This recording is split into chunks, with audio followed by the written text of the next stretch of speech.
base, porque incluso el hiper es mucho más complejo que el que sigue, ¿ya? Entonces, hipotiroidismo, ¿qué significa? No lo lea, dígame. Muy bien. Entonces, podemos haber diferentes como presentaciones o causas del hipotiroidismo. Ya podemos tener el iatrogénico, que era el que conversamos anteriormente, que es asociado a algún tratamiento para el hipertiroidismo, que nos hayamos pasado la dosis, por ejemplo, de un fármaco, que el paciente, lo que decía la compañera, le hiciéramos una tiroidectomía bilateral, ¿ya? Entonces, por ejemplo, posterior al yodo radioactivo también puede generar un periodo de hipotiroidismo, ¿ya? Entonces, ese es como el más común que se tiende a ver como en la clínica. Y yo creo que el más es cuando uno se pasa como las dosis, ¿ya? Y si no, uno no le hace como los exámenes complementarios de control.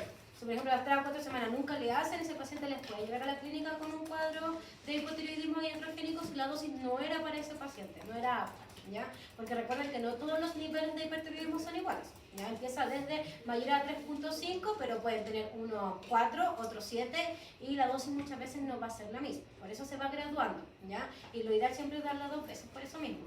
Pero yo creo que, yo he visto muchos casos de pacientes con hipotiroidismo congénito, ¿ya?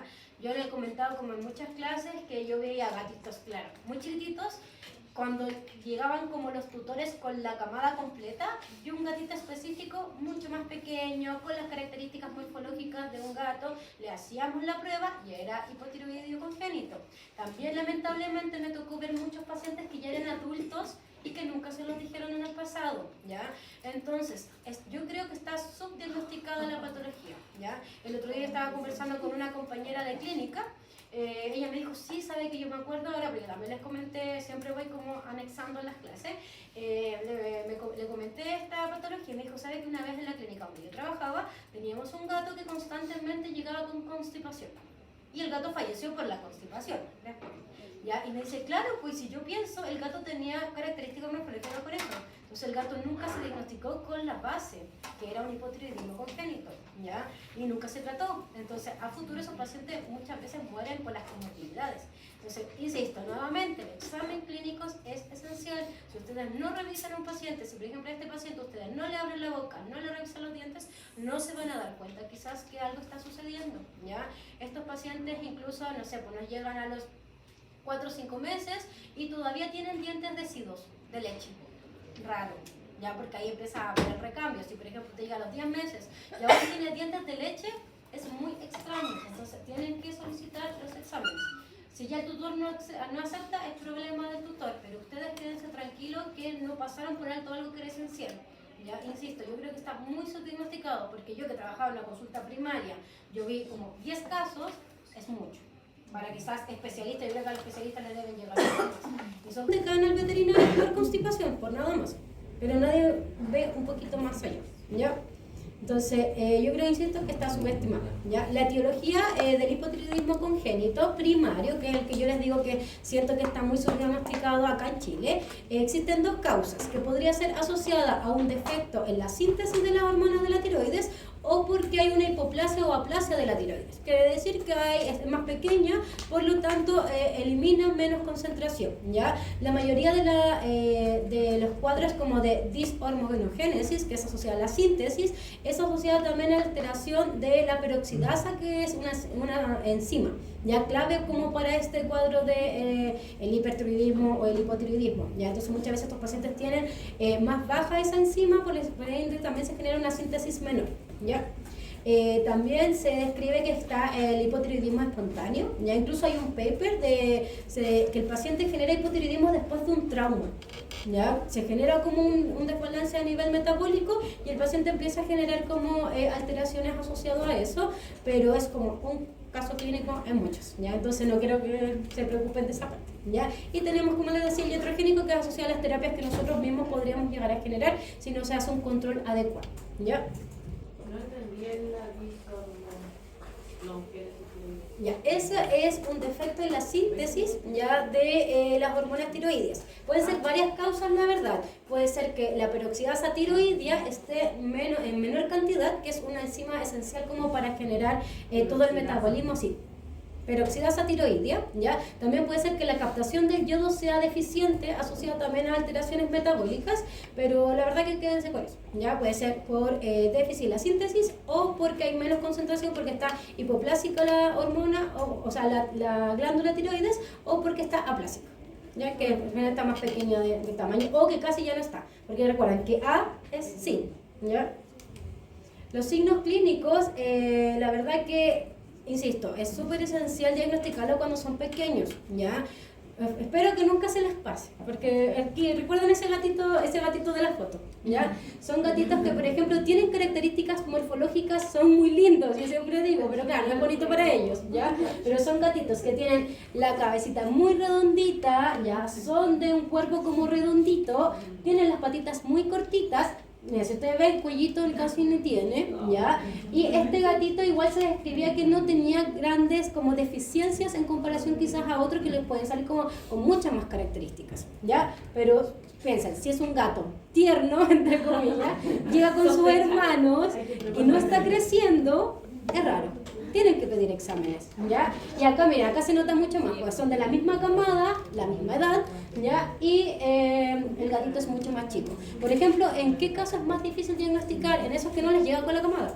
Ahí va a depender netamente de ustedes y de su expertise en el examen clínico, porque con el examen clínico nosotros ya podemos pensar en un hipotiroidismo, ¿ya? Por ejemplo, nosotros ahora en Melipilla, el lunes vimos un paciente que sospechamos. Entonces le dijimos que en un mes más, si seguían como estas características morfológicas, porque ella viene, ese gatito llega con sus 3 hermanos. Sus 3 hermanos pesan 1,5 kilos y pesa como 800 la gatita, y es así.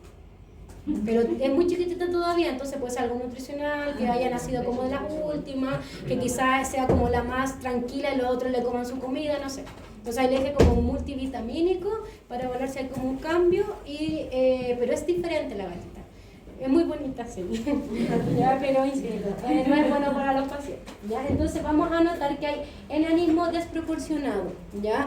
Que es raro morfológicamente el paciente, y también pueden haber anomalías neurológicas, que igual los pacientes sean más letárgicos, que sean más lentos, todo lo contrario a lo otro, ¿ya? Entonces ahí es más fácil como ir asociando las cosas para que no sea solo que se las tengan que aprender de memoria, ¿ya?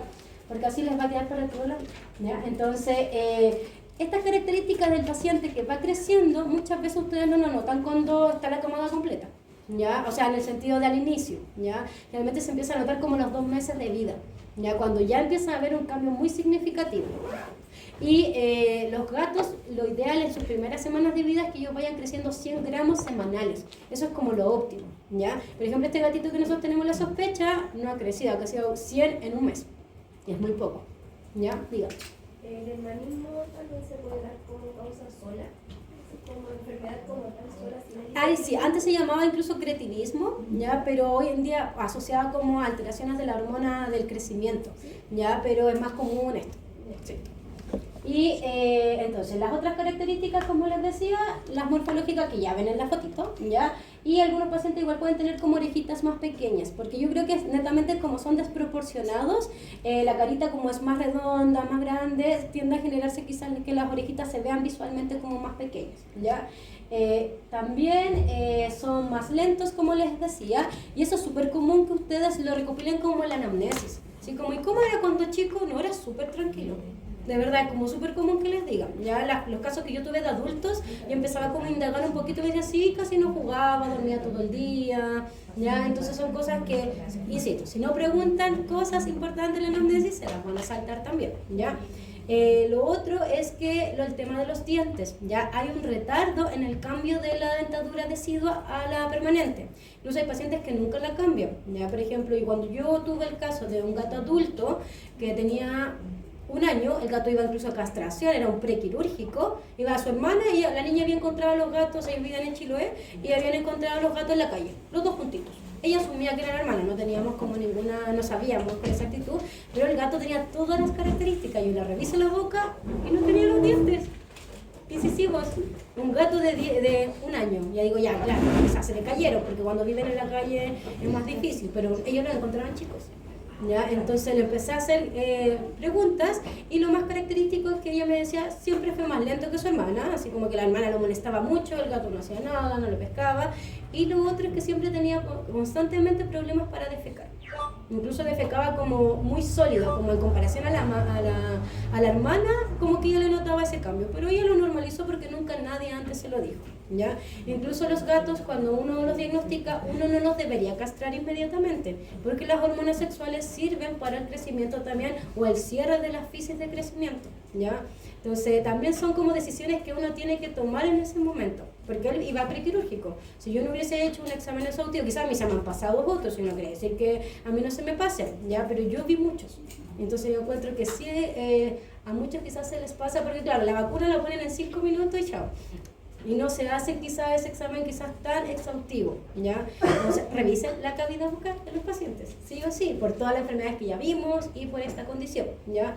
Y entonces a la exploración también podemos ver hipotermia, bradicardia, que es como lo contrario a lo anterior, ¿ya? Y generalmente este se da como más en pacientes que tienen alteraciones asociadas a la síntesis de las hormonas, ¿ya? Entonces ahí acuérdense esa fotito, que es muy bonita, insisto. ¿Ya? Acá también hay un cuadro comparativo entre los diferentes tipos de hipotiroidismo. Tenemos el iatrogénico, los signos clínicos que va a generar, que es el que uno genera con una terapia para el hiper, ¿ya? Tenemos el congénito, que yo insisto, yo creo que es el más común de que se les va a llegar a ustedes a la clínica, ¿ya? Y tenemos también el de adulto, ¿ya? En el de adulto lo más característico es que se presentan como alteraciones dermatológicas. Ya el paciente así como de la nada empieza a presentar como que el pelo empieza a caerse, es más frágil, en comparación a los pacientes con hipotiroidismo congénito no tienden a tener como estas alopecias, ¿ya? Y por ejemplo en congénito lo más común es la constipación y obviamente como la letargia, ¿ya? Y este crecimiento desproporcionado. Miren acá, la misma característica del gatito, ¿ya? Un gatito cortito, gordito, tierno, ¿ya? Entonces ahí la anamnesis que habría que preguntar cómo defeca, ya por ejemplo el mismo, si un gato va constantemente por una constipación y tiene ciertas características anatómicas, tomen los exámenes adecuados, ¿ya?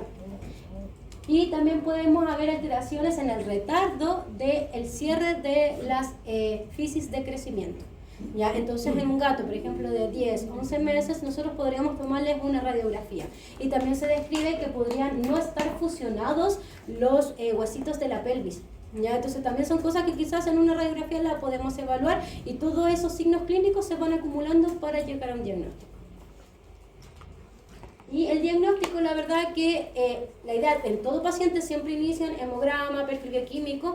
Cuando yo he tenido los casos de gatitos muy chiquititos, yo lo que hago, porque mucha gente no puede acceder, obviamente les pido a todos, pero le digo, mire, lo más importante es que le hagamos la T4 total, ¿ya? Incluso me acuerdo de un caso que yo vi la diferencia y todo, tenía todas las características y el gatito llegó súper descompensado en un mes siguiente y falleció ahí mismo en la consulta por constipación. Y yo ya se lo había pedido y la niña estaba muy clara, me dijo que yo no tenía la plata para hacérselo y el gatito falleció por constipación y tenía 3 meses. ¿Ya? Entonces algo importante de uno identificar en la clínica, ¿ya?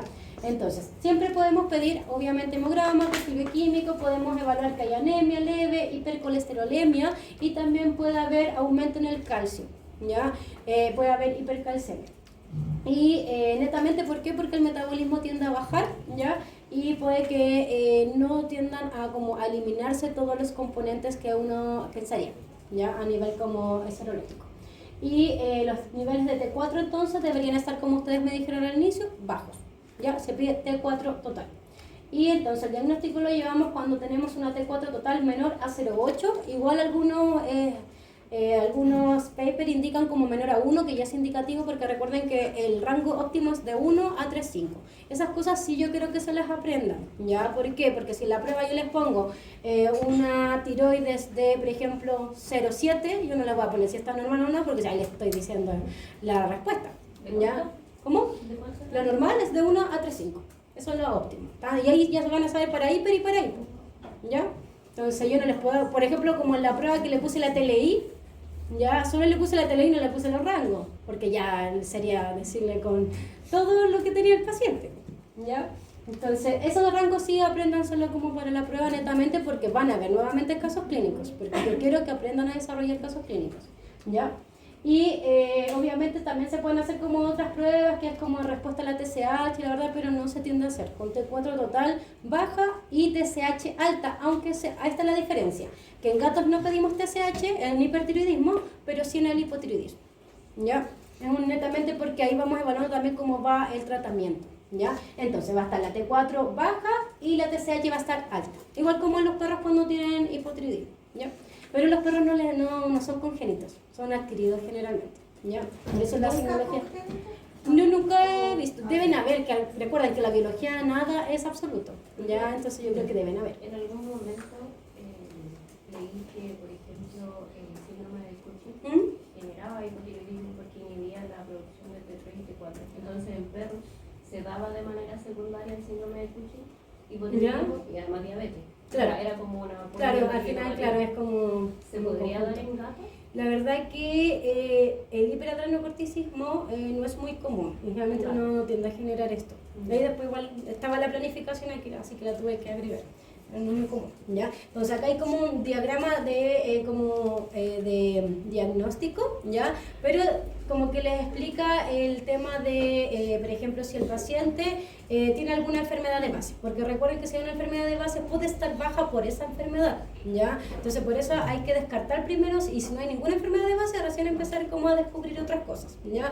Después, por ejemplo, si le estamos haciendo o no un tratamiento para el hipertiroideo. O sea, sí, para el hipertiroidismo, porque obviamente lo estamos generando nosotros en base a la terapia que estamos instaurando, ¿ya? Después, si el paciente, por ejemplo, ya no tiene otras enfermedades de base, no está con una terapia y es menor a 2 años y tenemos signología clínica, ahí recién lo ideal es pedir la T4 total, ¿ya? Y ahí después obviamente tratar. Y siempre después de tratar hay que hacer exámenes control. Es lo mismo que con el hiper, solo que es uno hacia arriba y otro hacia abajo. ¿Y qué nosotros necesitamos? Que lleguemos al nivel eutiroideo, que es normal. ¿Ya? Y el tratamiento, al igual que quizás en humanos es más fácil como correlacionarlo, estoy intentando hacer eso para que sea más fácil para ustedes, es con levotiroxina. ¿Ya? Y acá, al igual que otras dosis, es por gato. ¿Ya? Al igual que es por gato, no es miligramos kilos. ¿Ya?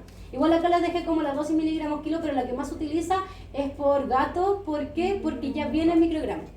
¿Ya? Entonces no tienen como que sacar ustedes otras dosis, es más fácil. ¿Ya? Y hay diferentes, y claramente se describe que la eutiroxia es el mejor, la verdad, porque tiene mejor biodisponibilidad. ¿Ya? Y se debería dar siempre al paciente en ayuno, para que haya una mejor absorción del fármaco. ¿Ya? Y se da, claro, sí, y se da una vez en el día. Entonces, si piensan, el tratamiento no es complejo, el diagnóstico tampoco, entonces no es necesario, por ejemplo, si ese gatito que les llega con todas las características, no es necesario que ustedes lo deriven a un endocrinólogo, ¿ya? Porque el tutor quizás no va a poder costear 50.000 pesos, pero sí quizás va a poder que ustedes hagan todo y que le puedan dar el tratamiento, ¿ya? Lo más importante después de iniciar el tratamiento es que de 3 a 4 semanas hagan el primer control para evaluar la dosis, ¿ya? Evaluar si tenemos que subirlas o tenemos que bajarlas. Y después de eso, ¿cada cuánto es? Después de por vida, No, cada pero 24. ¿cada cuánto es el Después lo puede hacer como control? cada 6 meses, sí. ¿Ya? Profe, Diga. la revelación se hace tomando nuevamente. Sí, la T4 total, sí. Nuevamente se toma la misma hormona, ¿ya? Y lo otro importante es que la verdad que si uno lo diagnostica a tiempo, los gatos crecen. Ya los gatos no se los podemos castrar con mejor seguridad, entonces piensen que va a ser muy positivo para un paciente diagnosticarlo ya y tratarlo. Ya no piensen que quizás ya mándalo al endocrinólogo y les da lo mismo si lo puede llevar o no. Yo soy de la idea de que de verdad esto sí lo podemos tratar. ¿Ya? Profe, ¿y en qué casos podríamos derivar a un endocrinólogo cuando...? O sea, si por ejemplo ustedes no se sienten aptos, háganlo, ya, pero la verdad que yo encuentro que no sería necesario. Ya, porque es algo que sí pueden tratarlo y pucha, ya, si quizás la clase no es tan completa, busquen información, busquen paper, busquen un libro y sale todo. ¿Ya? Entonces yo encuentro que esto no es necesario tratarlo. La desventaja es que, como les decía, el hipertiroidismo enmascara la enfermedad renal. Ya, ¿qué pasaría en este caso? ¿Cómo? El hipertiroidismo enmascara una enfermedad renal. Claro, ¿qué quiere decir? Que si el paciente la tiene, puede que no aparezca en los exámenes porque la tasa de filtración glomerular está alta. ¿Qué pasa en este caso si es hipotiroideo? Claro, entonces, ¿cómo está la tasa? Ya, entonces, ¿qué el paciente puede presentar en el perfil en el hemograma? Sí, asociado a eso. Sí. Incluso es muy común, sí, es muy común que uno tome el perfil bioquímico y tienen enfermedades renales, pero como leves, ¿ya? Pero lo mismo, si lo tratamos, vamos a mejorar esa condición porque vamos a mejorar la tasa de filtración glomerular y el riñón va a poder eliminar con mayor facilidad los metabolitos que los debe eliminar continuamente. Bien. En la diapo anterior, ¿Cómo? ¿Ya? decía que el paciente hipotiroideo tiene una T4 bajo el rango mínimo o dentro del límite mínimo. Claro. Pero es que habría que poner atención por las otras enfermedades que Claro. tienen Sí, pues, sí. bajo. Y decía que finalmente se diagnostica más que con la T4, con cómo responde la tasa de respuesta a la TSH. Claro, pero ahí muchas veces nosotros tenemos como estas pruebas de estimulación. Ya, entonces ahí no nos queda. No llama la T4, ¿qué pasa si está al límite? Ahí muchas veces tienes que correlacionarlo con la clínica, ya porque la mayoría de estos pacientes tienen mucha clínica, sí, sí, porque al final el metabolismo es esencial para el crecimiento. Yo te recomiendo que, por ejemplo, sí o sí en este caso, no así como el hipertiroidismo, pero solamente si se solicite analítica por el SDMA. Sí, sí, lo ideal es que igual el SDMA, la verdad que hay como algunos que dicen que es lo mejor y otros que incluso quienes se dedican a medicina interna dicen que si la creatinina ya está alta, Es suficiente. la verdad que no te va a cambiar mucho el pronóstico con el SDMA. No, ¿Ya? fíjate que ahora se está como un poquito rebatiendo el tema del SDMA porque no es única. Claro. Pueden haber otras, sí. Sí, una vez nosotros vimos incluso eso mismo que tú me comentas en una tesis de una alumna que ella hizo como correlación de los perfiles bioquímicos de pacientes que tenían creatininas altas y el SDMA y no había mucha correlación a veces y a veces habían otras enfermedades como concomitantes. Sí, sí, incluso un análisis completo da más información. Sí, que sí, SDMA. exacto. Y en esa tesis igual salió esa misma Claro, conclusión. sí, Sí. el tema de Lucas versus Sí, diagnóstico, exacto. la clínica. Sí, yo siempre siento que la creatinina es cuando queda como en un límite como borderline y el paciente quizás queremos saber más allá y el tutor puede acceder, claro, ahí recién yo pido el SDMA, pero en mi lista al menos no está como siempre. Usted ha visto también que de 1 para abajo y en la diapositiva de 0 a 8. No, eso, es que eso les decía, va a depender de la literatura, pero es uno ya es el rango más bajo, claro, sí. Que sea de 0 a 8 ya tiene que empezar a decir no, con Claro. observación y todo. Sí. Ya. Y el pronóstico, la verdad que es positivo, pero va a depender del momento que lo trate. Ya porque un paciente que lo tratan desde el inicio de su edad a cuando ya es más avanzada su edad, ya va a tener más comorbilidades, porque por ejemplo, un paciente ya empezamos a los 3 meses y el riñón no va a tener como... no va a estar tan afectado, ya porque obviamente lo tratamos a tiempo, el riñón va a volver como a su funcionalidad adecuada, pero si sea un gato de 2 años, ya el riñón ya generó esa alteración, es muy difícil que la podamos revertir, porque es netamente por el tiempo de prolongación de la condición, ¿ya? Entonces por eso es esencial, incluso en la programación ni siquiera estaba el hipotiroidismo, pero yo lo encuentro esencial, ¿ya? Porque si les llega, a nosotros queremos, por ejemplo, quienes se dediquen a clínica general, nos van a llegar muchas vacunas. Y en las vacunas es cuando uno diagnostica estas cosas. Ya es cuando uno va viendo que, claro, entre la primera vacuna y la segunda que va en 21 días, el gato creció así menos de 100 gramos, raro. No tiene, por ejemplo, a los 5 meses no ha cambiado los incisivos, extraño también. Entonces, que tenga constipación, por ejemplo, que ustedes palpen a nivel abdominal y a nivel del colon sientan fecas como bien compactas, también es extraño. Entonces, por eso yo preferí como adicionarlo porque siento que es algo muy frecuente. ¿Ya? ¿Tienes alguna duda? ¿No? Ya, súper. Con respecto a la tasa glomerular, va a ser baja y va a haber presencia de enfermedad renal en el cuerpo. Sí, pues en el hipotiroidismo, si vas a tener una creatinina alta y un NOS alto. Sí. Y recuerden que en gatos es mayor a 1.6. Ya no es mayor a 1.8 como muchos de los exámenes salen. Incluso ahí ni siquiera te lo marcan, porque claro, la creatinina. Sí, ya entonces acuérdense de eso, del iris. Incluso búsquense, ya no es difícil aprenderse la memoria, búsquenlo en internet, estadificación iris, y la próxima semana vamos a hablar de eso, y es de 1.6 en gatos, no es 1.8. Sobre 1.6. Ya es una patología renal, sí. Pero si ustedes ven estos informes, salen hasta 1.8 en gatos. Entonces, si ustedes ven solo que no está marcado con el asterisco o en negrita, se les va a pasar. ¿ya? Entonces tienen que ser ahí como cautelosos con esa parte, parte como de evaluar el examen que están solicitando, porque lo solicitaron por algo y si no lo saben interpretar es un poco complejo, ¿ya? Entonces vamos a pasar a otra patología, ¿ya? Intenten como el hipertiroidismo, el metabolismo, y es más fácil como entender todo, es decir, piensan lo que se solicita es lo mismo, T4, ¿ya? Vamos a pasar a la diabetes mellitus, que esta es una enfermedad en la cual se genera hiperglicemia. ¿Qué es la hiperglicemia? Ya, súper. Entonces, en este caso es una hiperglicemia persistente en el tiempo, ¿ya?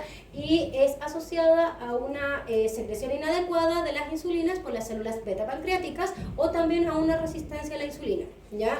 A diferencia de los humanos, los gatitos tienden a tener diabetes tipo como 2, ¿ya? Porque no tiende a ser como asociado a componentes inmunomediados, como quizás en los humanos y creo que también en los perros, ¿ya? Y la enfermedad, la verdad que tiene una prevalencia igual alta, ya acá en la literatura decía como de 1 en 100 a 1 en 200, pero yo creo que igual es mucho más. ¿Por qué? Porque hoy en día existe más obesidad en los gatos y los alimentos tienen altos niveles de carbohidratos, ya. Incluso si uno lee como las etiquetas de los alimentos, el análisis garantizado, la mayoría tienen muchos, incluso hasta los alimentos como para prescripción de baja de peso tienen muchos carbohidratos. O sea, deberían, obviamente, tienen menos como que, no sé, porque los alimentos de retail, pero igual tienen alta. A mí la marca que más me gusta es la Birback, porque incluso es la que tiene menos concentraciones de carbohidratos. Así que si tienen gatitos obesos, Birback es una de las mejores opciones, ¿ya? Y incluso esa es la que come mi gato gordo. Y entonces, ¿cómo? Queremos fotos del gato. Ah, sí, le mostré la otra vez a unas compañeras. Ahí alguna vez lo voy a colocar. Si termina lo cuento. Claro. Y se describe que es como de pacientes ya de edad más avanzada, ya, pero igual puede pasar en otros gatitos, porque va a depender de los factores de riesgo que estén asociados como en ese paciente, ya, y es como entre 7 a 10 años dependiendo de diferentes literaturas, ya. Y se describe que la raza birmana tiende a tener un mayor riesgo de padecer la patología. Todos estos estudios que yo les comento es netamente porque allá se hacen como más así como en la población, acá no se hacen muchos de esos estudios, ¿ya? Entonces obviamente en otros países hay otras razas que acá nosotros no las tenemos, pero es netamente porque también pueden estar sobre representadas, ¿ya? Por ejemplo, quizás si nosotros acá en Chile hacemos un estudio, quizás a nosotros nos va a salir más que el doméstico pelo largo es más predispuesto, por ejemplo, ¿ya? Pero es por un tema de qué tipos de razas también hay en cada país, ¿ya? Entonces no es como que si le llega un birmano lo va a tener, ¿ya? Es netamente eso. Y la etiología, como ya les había dicho, puede ser una alteración a nivel de las células beta pancreáticas a nivel fisiológico o una resistencia a la insulina, ¿ya? Porque los humanos tienden a ser más como autoinmunes y la disfunción de las células beta puede ser asociada a diferentes como componentes, ya puede ser como a una toxicidad de la glucosa asociada a esa zona, que se vayan acumulando amiloides o islotes pancreáticos y también que pueden haber asociado como a citoquinas inflamatorias. Y recuerden que la citoquina inflamatoria en muchas cosas están, por ejemplo, las pancreatitis, las colangitis, y los gatos son muy predispuestos como a todas esas condiciones también, ¿ya? Y también se describe que pueden haber algunos factores que puedan contribuir a esta resistencia a la insulina principalmente. ¿Y cuál creen que es la más común? No lo lea. La obesidad. Igual como en los humanos al final. ¿Cómo? Más adquirida el gato. Claro, sí. Sí, los gatos tienden a tener más obesidad incluso. Yo creo que también es por los estilos de vida indoor, la comida que uno le ofrece. Se describe que es mejor a libre disposición porque el gato come muchas veces en el día, entonces hay como una mayor predilección a ver más gatos obesos, ¿ya? Ahí si a futuro se podría hacer una tesis de proporción de gatos obesos en Chile, ¿ya? O en la nueva región metropolitana, ¿ya?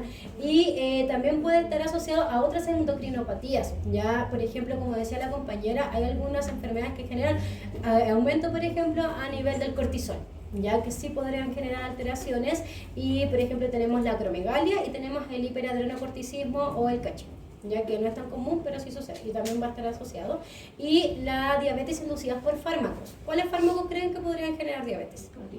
Claro, entonces por eso también no podemos llegar y dar corticoides a todo el mundo, más obviamente hay condiciones como las que conversamos, por ejemplo, como el IBD, por ejemplo, que ellos sí necesitan tratamientos inmunosupresores, ya, pero son casos como muy aislados, no es que al gato le va a bajar toda la vida corticoides, incluso en términos dermatológicos, hoy en día existen tratamientos más novedosos y más nuevos que nos va a impedir como dar toda la vida corticoides, ya, y lo otro que hay que educar a los tutores de por qué no se debe dar siempre también, ya, porque hay gente que le funcionó y no le deja dar nunca más al paciente, incluso tiende a pasar más como en perros, porque es más fácil dar pastillas a los perros, yo creo que por eso los gatos se salvan de algunas cositas, ya, lo otro por ejemplo cuando se utilizan estos corticoides de depósitos, no me acuerdo cómo se llama ahora, que es de Virbac, no me acuerdo, ya, pero hay una de depósito que nunca lo usan en gatos, ni en perros, la verdad. ¿Por qué? Porque si ya los corticoides en sí generan efectos adversos, tú los otros los puedes quitar, pero esto tú no sabes el efecto, hasta cuánto tiempo va a estar ese efecto de ese fármaco, ¿ya? No me acuerdo, ¿de Podrak? Creo que se llama, ¿sí? Sí, ya, ese es como de depósito, entonces no. Gatos y esto, no lo hagan, la verdad. Por eso digo que no. Porque claro, el tutor se va a ir feliz porque el animal no va a tener prurito, pero a futuro puede tener comorbilidades y más si es una paciente como de edad avanzada, ¿ya?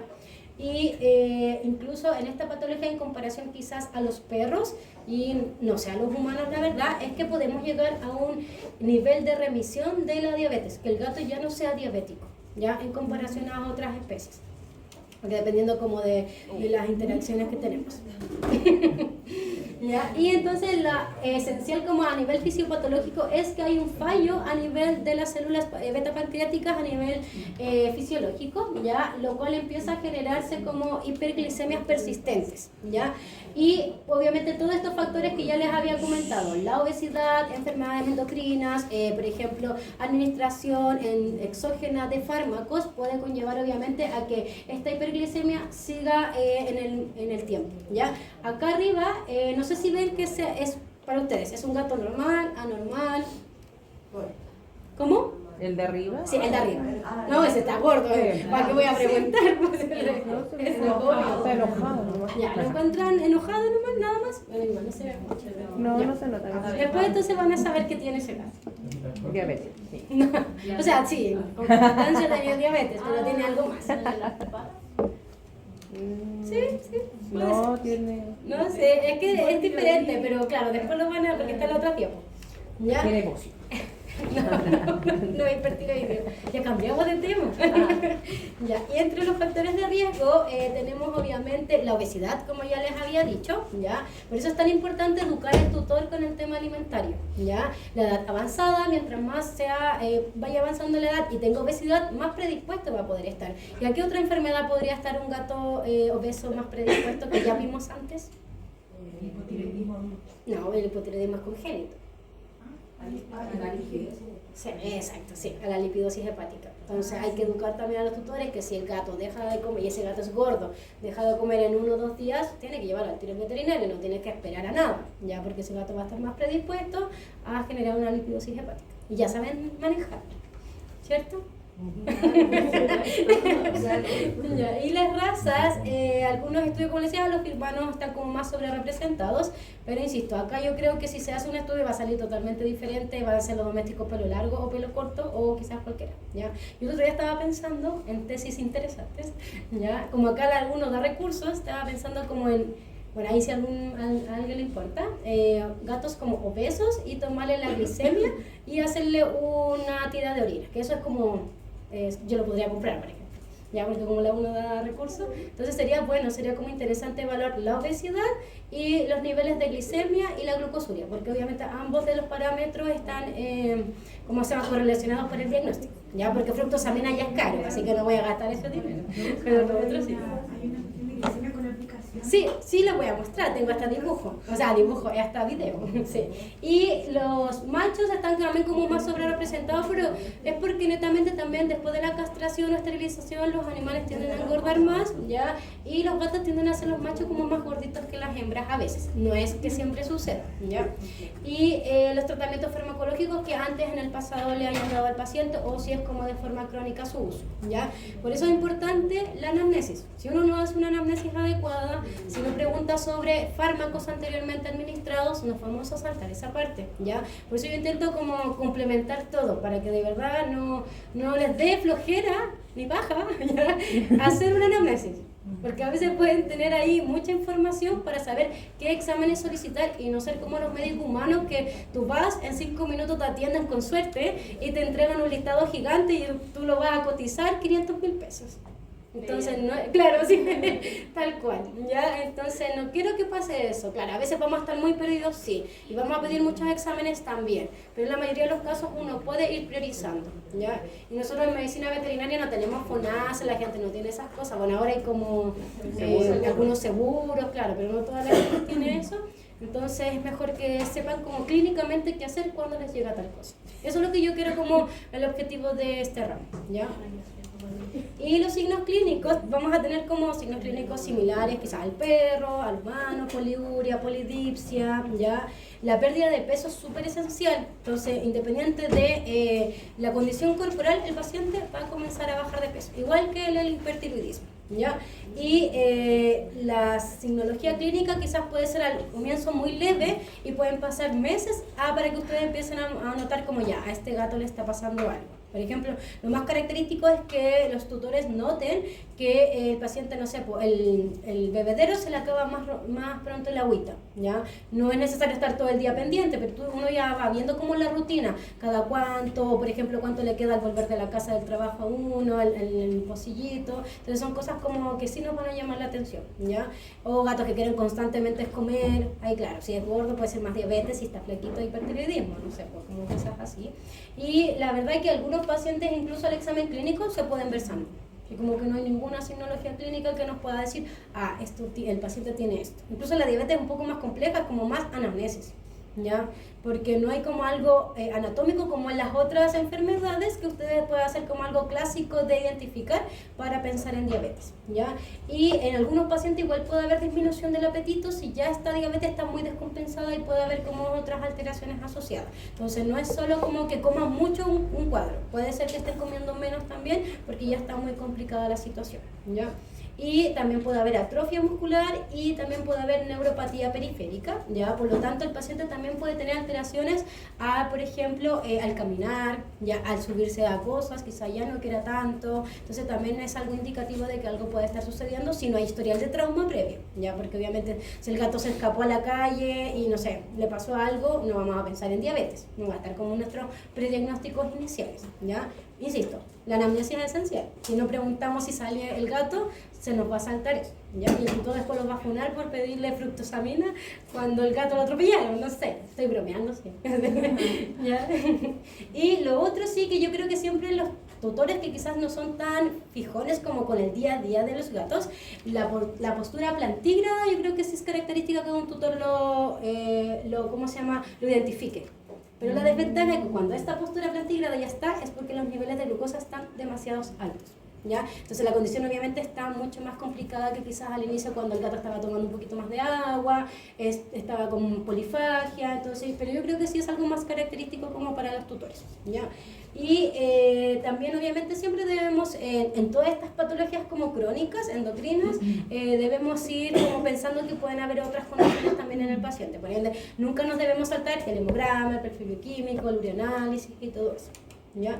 Y por ejemplo acá les coloco como una imagen de un libro.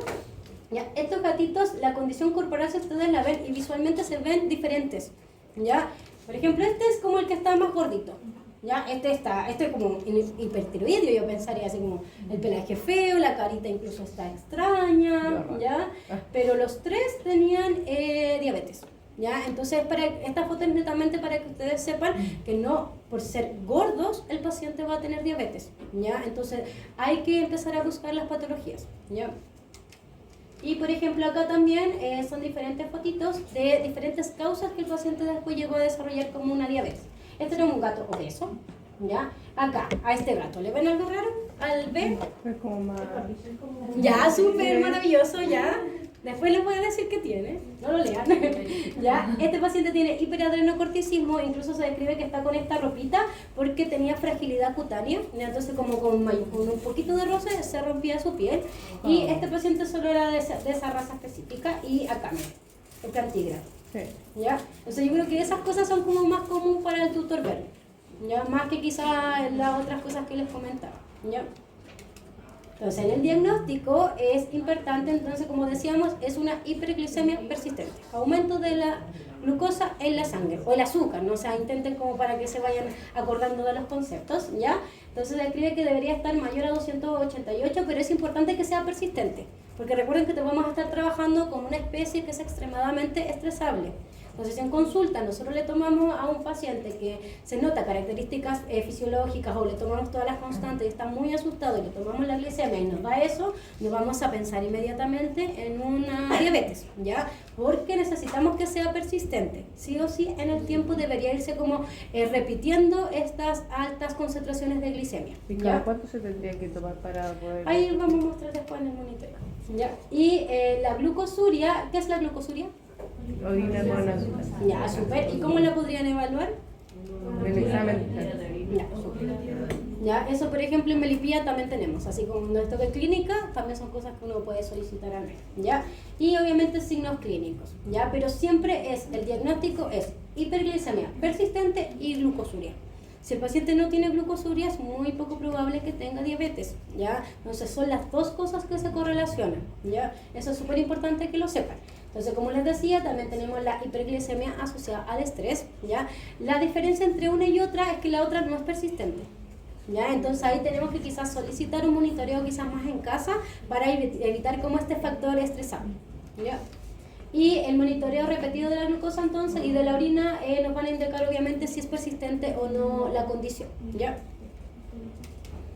Entonces también debemos solicitar otros exámenes, no solo obviamente el tema de la glicemia. ¿En qué tubo tenemos que mandar la glicemia? Si queremos obviamente sospechamos de diabetes, ya, súper. Y si lo mandamos en el amarillo, ¿qué sucede? ¿Cómo? ¿Se coagula? No, pues igual se puede evaluar en el amarillo. Pero ¿qué pasa con la glicemia en sí? Incluso los informes le sale la glicemia, aunque la manden en amarillo. Se va a ver más diluido. Claro, con el tiempo se empieza a consumir. Claro, se empieza a consumir, sí, exactamente. Empieza a consumir la glicemia, entonces la muestra, por ejemplo, lo ideal siempre es que las muestras se procesen como a máximo 2 horas después de la toma. Y no es la realidad que nosotros vivimos. Incluso hay lugares que se la toman, no sé, a las 5 de la tarde y lo van a buscar a las 2 del otro día, ¿ya? Pero claro, no estamos en el mundo ideal, ¿ya? Entonces siempre mándale en el gris, sí o sí. Si sospechan de diabetes, tiene que ser en el gris, ¿ya? Si por ejemplo no tiene ningún insumo en la clínica para medir la glicemia, que a veces pasa igual, ¿ya? Entonces siempre manden el amarillo para el perfil bioquímico obviamente, pero para la glicemia específico manden el gris, ¿ya? Eso no se les vaya a olvidar. ¿Con el amarillo? Sí, se puede con el amarillo, claro, pero existe esa posibilidad que el rango que te dé en ese momento no sea el adecuado para ese paciente porque ese proceso, no sé, 12 horas después, porque se comienza a consumir, ¿ya? Y también vamos a hacer los otros exámenes, obviamente. Ya vamos a hacer la historia clínica, la anamnesis, el examen clínico y el perfil bioquímico también, porque vamos a ver algunas alteraciones. Ya podemos ver hipercolesterolemia, hipertrigliceridemia y aumento también en las enzimas hepáticas. Pero también estas enzimas hepáticas no aumentan quizás tanto como, no sé, la colangitis que aumentaba mucho la GGT, no vamos a ver porque esa es más de canalículos biliares, recuerden. Ya, entonces ahí también hay que saber que van a aumentar, pero quizás no tanto y nos van a ser como indicativos de que quizás el paciente tiene la condición, ¿ya? Y también vamos a hacer un hemograma completo. La tiroides también se pide, la verdad, pero es como para ir descartando otras enfermedades que puede tener, no sé, un paciente mayor a 7 años. Ya no es como que sí o sí la tengamos que hacer, a veces hay que priorizar. Y la ecografía abdominal la vamos a hacer también para evaluar a nivel del páncreas cómo está, si está reactivo, si no, la ecogenicidad de él, y también si hay pancreatitis vamos a pedir ¿qué prueba? ¿De pancreatitis? ¿Cómo? Ya, sí. La teleide es insuficiencia, recuerden, sí. ¿Ya? Y la fructosamina también la podemos pedir obviamente, pero no es como al 100% esencial, ¿ya? Porque recuerden que el diagnóstico lo vamos a hacer con hiperglicemia persistente y glucosuria, ¿ya? Persistente también, la verdad. ¿Ya? Entonces la fructosamina la verdad nos ayuda, claro, a saber cómo ha estado la glicemia en la última semana en ese paciente, pero igual se describe que podría salir como alterada sin tener incluso hiperglicemia real el paciente, ¿ya? Entonces más que nada como para monitorizar después cómo va la terapia con insulina, ya más que como para diagnosticar, ¿ya? Y bueno, acá lo de la cetoacidosis diabética, que es cuando ya está muy descompensada la condición, pero lo voy a pasar después más atrásito. Ahí hay obviamente un gato obeso. ¿Ya? El tratamiento, entre los objetivos esenciales del tratamiento es la remisión de la diabetes. ¿Ya? Porque no es como, no sé, pues el hipotiroidismo no lo podemos mejorar, ¿ya? El hipertiroidismo, si tuviéramos el yodo radioactivo, podríamos, sí, pero no lo tenemos, ¿ya? Entonces, en este caso sí podríamos llegar a una remisión del paciente, ¿ya? También existe la posibilidad que, por ejemplo, tengan comorbilidades que estén generando la diabetes, ¿ya? Un hiperadrenocorticismo, una acromegalia, entonces muchas veces tratando la otra condición, el paciente también va a mejorar y vamos a remitir la patología, ¿ya? Pero también existen estos casos que el tutor, por ejemplo, no puede acceder quizás a tratar la comorbilidad inicial y obviamente vamos a tener que manejar constantemente al paciente para que los niveles de glucosa estén adecuados fisiológicamente en su cuerpo, ¿ya? Entonces, los objetivos como a grandes rasgos sería controlar al paciente de las hiperglicemias, ya obviamente dejarla como en un nivel adecuado para que obviamente no se generen otras alteraciones y también evitar obviamente las hipoglicemias, ya porque la característica esencial del tratamiento es administrar insulina al paciente. Entonces también podríamos llegar a generar hipoglicemia si no es la dosis adecuada, si no está como el contexto clínico adecuado. Entonces son como los dos objetivos más importantes, ¿ya? Entonces hiperglicemia la ideal es como menor al 252, quizás no vamos a llegar a bajarla más, ¿ya? Pero es como un rango en que ya el riñón no va a filtrar la glucosa, ¿ya? Y la hipoglicemia menor a 54, incluso un paciente con hipoglicemia podría llegar a fallecer, ¿ya? Por ejemplo, gatitos muy chiquititos, a diferencia de la diabetes, obviamente que son gatos adultos, por ejemplo, los perros de raza pequeña, los poodle, los yorkshire, son muy común que lleguen con hipoglicemias a las clínicas, pues no sé, pues por comida, porque le dieron así como en la mañana y después en la noche, y el perro llega casi muriéndose, ¿ya? Sí, ¿ya? Entonces también es algo importante de por qué es relevante aplicarle a los tutores que los cachorros no se deben alimentar solo 2 veces en el día. Se deben alimentar mínimo 4 o 6 veces en el día, ¿ya? Entonces, lo otro importante en este caso que es como un tratamiento combinado, ¿ya? Tenemos que hacer un tema dietético, pero también obviamente terapéutico, es como complementario ambas cosas. Hablando de eso mismo, la compañera me preguntó en el hipertiroidismo si se podían dar como el tiamazol con el alimento. La verdad es que no. Cada tratamiento es por su cuenta, ¿ya? Y insisto, el alimento, el YD, es netamente cuando los pacientes, los tutores no quieren hacer nada. No lo ocupen como primera elección porque la verdad que es poco probable que al gato no le den nada en la casa, o sea, a veces van visitas y le dan otras cosas, entonces no lo utilicen como primera elección, ¿ya? Entonces, en tema del rol de la dieta, obviamente este gato, si está obeso, necesitamos dejarlo en una condición corporal adecuada, ¿ya? Por ende, necesitamos como tener como un protocolo para que vaya generándose una baja de peso, ¿ya? Porque obviamente contribuye a la resistencia a la insulina. Entonces, si sigue obeso, vamos a seguir en esta condición, ¿ya? Se describe que se necesitan alimentos que tengan baja concentración de carbohidratos, como ya les había comentado previamente, y lo ideal es que tengan menor a 12% de carbohidratos, ¿ya? La mayoría de los alimentos de prescripción médica para la condición tiende a tener como estos parámetros, ¿ya? Pero a mí de verdad que el que más me gusta es este, porque si uno lee es el que tiene menos carbohidratos, ¿ya? Y incluso es muy buena marca, ¿ya? Y cara sí en comparación a otros, y es difícil a veces encontrarlo, pero cada vez está más en las clínicas veterinarias, ¿ya? En relación al régimen alimentario, porque creo que los humanos es como súper estricto, así como que tienen que comer y tienen que administrarse la insulina, ¿ya? Acá se describe que la verdad que no es tan necesario, pero muchos como profesionales sí lo indican que sea el momento de administrar, bueno, ahí después vamos a hablar de la insulina, ¿ya? Administrar la insulina netamente como para que al tutor no se le olvide, así como si comió o no comió el gato. porque si no comió en todo el día y le administramos insulina, podemos generar una hipoglicemia en el paciente, ¿ya? Entonces era netamente como por eso, pero la idea es que al gato uno no le cambie las rutinas. Entonces, si el gato comía 4 veces, seguir comiendo 4 veces, ¿ya? Solo que si el gato está, por ejemplo, en una condición corporal alta, tenemos que empezar a proporcionar la comida adecuada para que vaya bajando de peso. Si el gato está bajo en condición corporal, obviamente le vamos a dar más veces de comida en el día, ¿ya? Hay diferentes marcas, la verdad, todas las podrían utilizar. Tenemos de Royal, tenemos de Hills, ¿ya? Pero insisto, es un tema mío personal que me gusta más esa marca. Y también existen los hipoglicemiantes orales en gatos, ¿ya? Pero la verdad que no se recomiendan mucho porque no bajan como en el tiempo que baja la insulina la glicemia, ¿ya?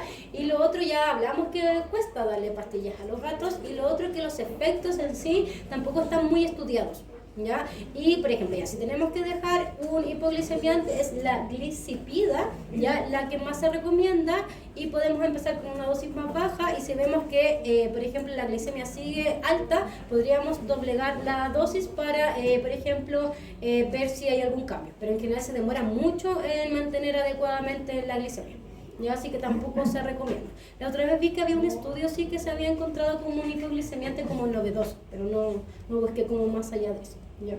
Ahí después si lo encuentro le digo. Entonces lo más esencial, aparte de la comida, porque son en conjunto ambas cosas, es la administración de insulina, ¿ya? Entonces en este caso nosotros debemos obviamente pensar que hay diferentes tipos de insulina, ¿ya? En humanos incluso hay muchas, ¿ya? Nosotros debemos utilizar insulinas que sean de acción prolongada, ¿ya? Igual se describe que eso es asociado también, no es como nosotros los humanos, que la gente que la necesita va como con su bolsito para todas partes, el gato no va a andar con su bolsito, ¿ya? Entonces somos nosotros los que le tenemos que administrar obviamente la insulina, y también por ese mismo motivo se recomienda que sea de acciones prolongadas, porque la gente no puede dejar de trabajar porque su gato es diabético, ¿ya? Entonces por eso la idea es la administración cada 12 horas, por un tema como de rutinas con los humanos, ¿ya? No es como que las otras no les va a hacer bien, ya es un tema como de eso. Y la dosis es en unidades internacionales, ¿ya? Entonces de 0,25 a 0,5. Hay una diapo que sale como U, no me acuerdo cuál diapo es, pero es UI, por si acaso, ¿ya? Siempre es UI, que son unidades internacionales, ¿ya? La vía de administración entonces es subcutánea, ¿ya? Por ende nosotros al tutor, ¿qué vamos a tener que hacer? Claro, enseñarle. Sí, lo ideal que sí, siempre lo ideal que sea a nivel de los miembros, ¿ya? Y las de acción prolongada está la glargina, ¿ya? Está la detemir y la Procin. Esas son con las que más se utilizan en pacientes felinos, ¿ya? Igual se pueden utilizar las otras, insisto. Por ejemplo, el manejo de hospital, si hay de otras se puede, ¿ya? Y la dosis, como les decía, acá sí es unidades internacionales por kilo, ¿ya? Entonces siempre fíjense en eso porque va a ir variando dependiendo de la patología, ¿ya? La dosis más alta que se describe, bueno, hay más incluso, pero dependiendo de la condición, es que si está mayor a 360 debemos partir con 0,5, no con la dosis más chiquitita, ¿ya? Y lo otro importante es que los gatos obesos debemos administrarle la dosis en relación a su peso ideal, no al peso que tiene el paciente en ese momento. Esa es otra característica importante, ¿ya? Porque si no podemos generar quizás más hipoglicemia si no es la dosis asociada a la condición corporal correcta de ese paciente. ¿A qué hora es el...? ¿No hay ninguna indicación entonces del alimento? No, netamente como es para que los tutores no se olviden si comió o no comió. Pero la idea es mantener las rutinas de los gatos siempre, ¿ya? No es como los humanos. Y para llegar a la dosis ideal que necesita Tenemos que hacer monitoreo. Y acá lo vamos a mostrar.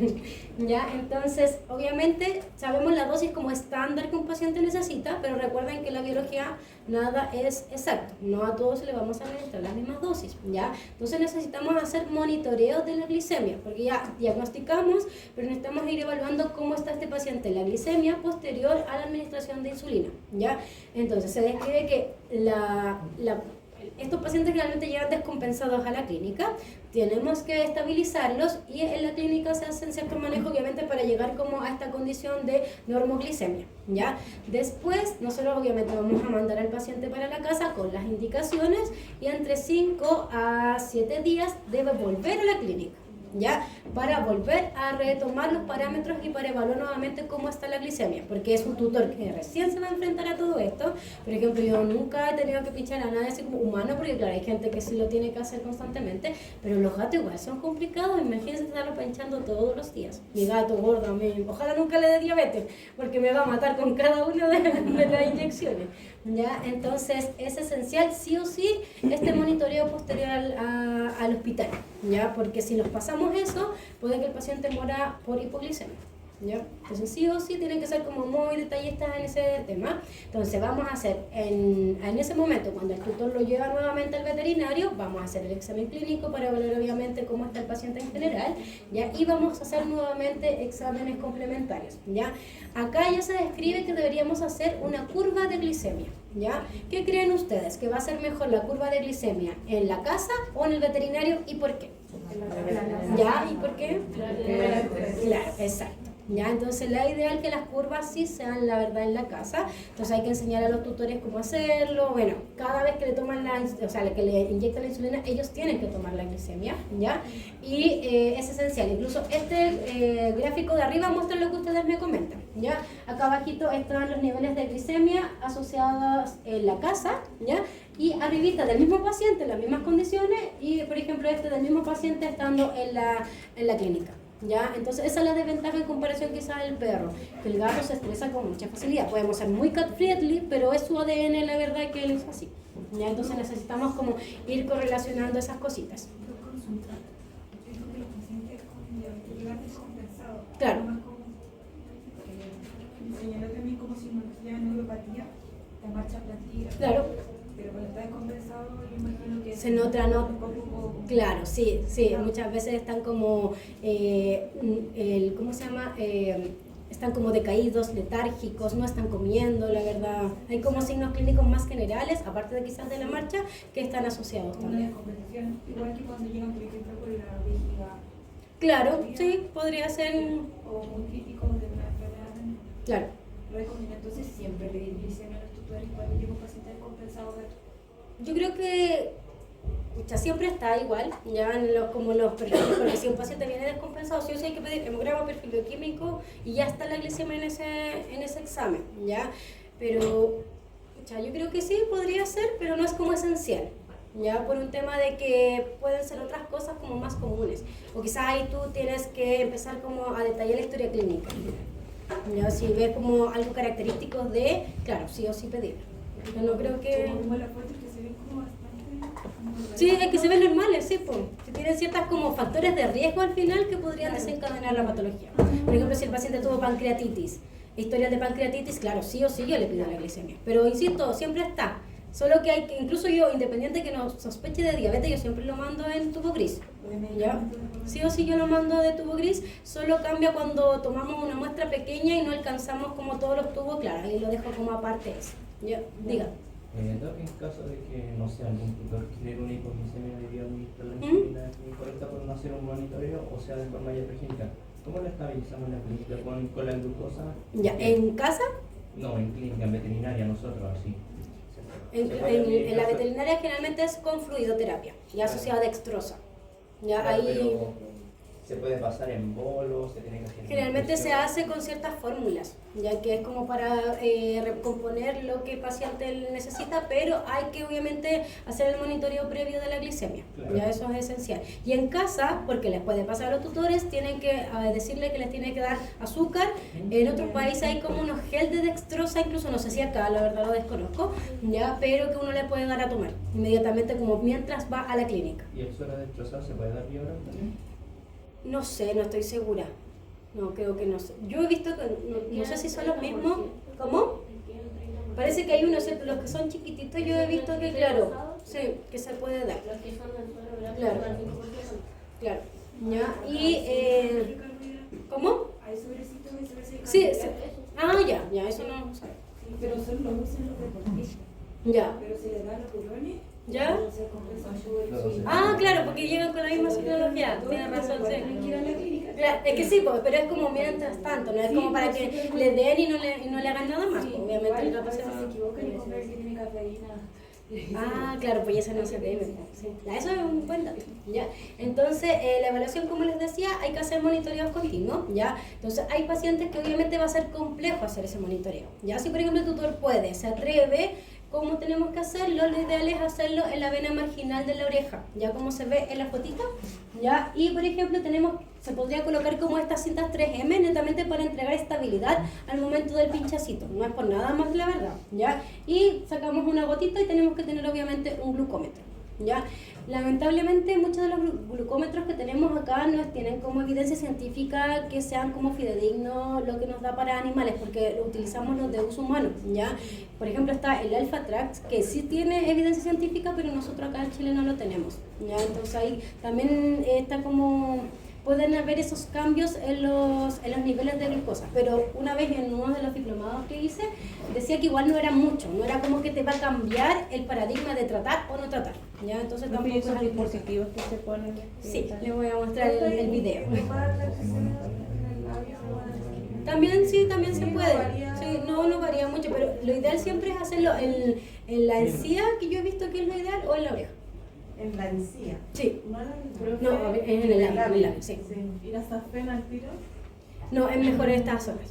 Sí, y para un tutor igual pensando como en tutor, si al final, porque recuerden que los tutores tienen que hacer curvas de glicemias, tienen que tomar todos los días la glicemia. Bueno, y ahí la compañera no adelantaba, pero ahí les voy a mostrar después el video, ¿ya? Entonces, el monitoreo en casa es asociado a el tema de, por ejemplo, cuánto está tomando de agüita, cuándo está orinando, ¿ya? Y también se puede hacer con tiras, ¿ya? Por ejemplo, hay ciertas arenas, ya que nos ayuda como a poder después hacerse hoy en día, si hay más actualización, ya, y podemos, por ejemplo, al tutor le podemos enseñar el tema de hacer una tira de orina y evaluar si hay glucosuria, por ejemplo, es como para ir monitorizando al paciente en casa, ya, y obviamente estos pacientes necesitan ir constantemente a la clínica, ya, si ven algo extraño siempre asistir y como lo habíamos conversado antes, que le den alguna solución para aumentar los niveles de glucosa mientras pueden asistir a un centro, ya. Y tiene calor, se hace calor. Pero si quieren prendan no, pero para más arriba.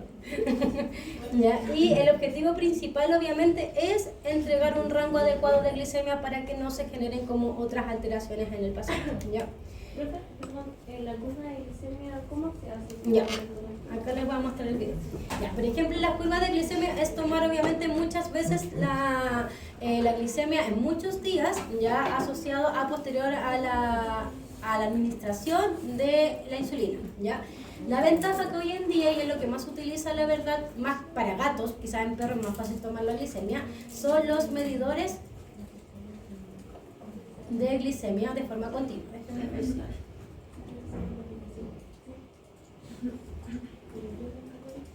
Y que eso era antes de uso humano. Bueno, son de uso humano, pero ya están extrapolados a cosas.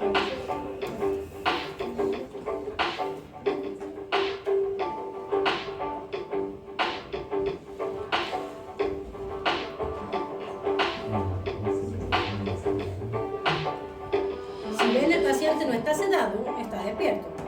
Es una consulta común y corriente.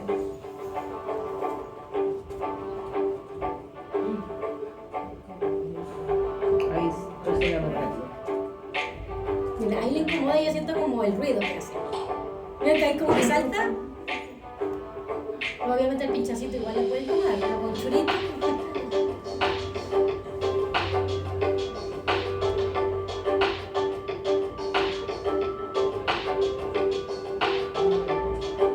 Y ese sensor lo que hace es que ustedes pueden obviamente medir muchas veces la glicemia en casa. Sin pinchar. Claro, sin pinchar constantemente. Sí. ¿Cuánto dura cada cuánto se tiene que Tiene una duración como un mes, Parece, pero la desventaja de los gatos es que a veces se lo pueden sacar. Yo he visto como también casos de Eso eso, para poner a personas que no... Bueno, que los gatos se pueden hasta frotar con algo y se lo van a sacar. Ya, esto es de uso humano, pero ya se está utilizando en medicina veterinaria. Ustedes ya tienen disponible, por ejemplo, si a ustedes le llega un paciente, ustedes los pueden instaurar. Ya en comparación a cuando yo estudiaba esto no existía. ¿Pero cuánto sale uno de esos? No sé el valor, pero no creo que sea tan caro. no, igual son caros, pero se están viendo acá. Pero ¿cuánto? ¿100? ¿100? No. Menos, 60. Veamos. Sí, se llama freestyle. Profe, ¿se tiene que cambiar? Sí, pues se tiene que cambiar porque dura un periodo. No sé cuánto dura específico, no sé qué dirá el prospecto. Pero yo sé que igual en gatos cuesta un poquito más porque se lo sacan muchas veces. Ah, 60. Ah, sí. ¿No? Sí, Así es, porque es su 65. experiencia. Sí. No puede tener una tendencia a generar algún fibrosarcoma igual que la Es que yo creo que los fibrosarcomas de verdad pueden ser asociados a cualquier tipo de inyección.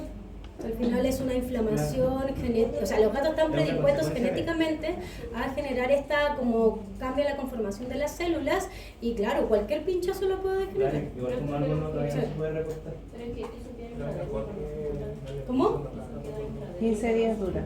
Pero igual es como cualquier pinchazo al final en los gatos que le podría generar como este cambio en... La diferencia es que obviamente uno va a preferir que sea un pinchazo que sea Es que largo. sí, pues, sí.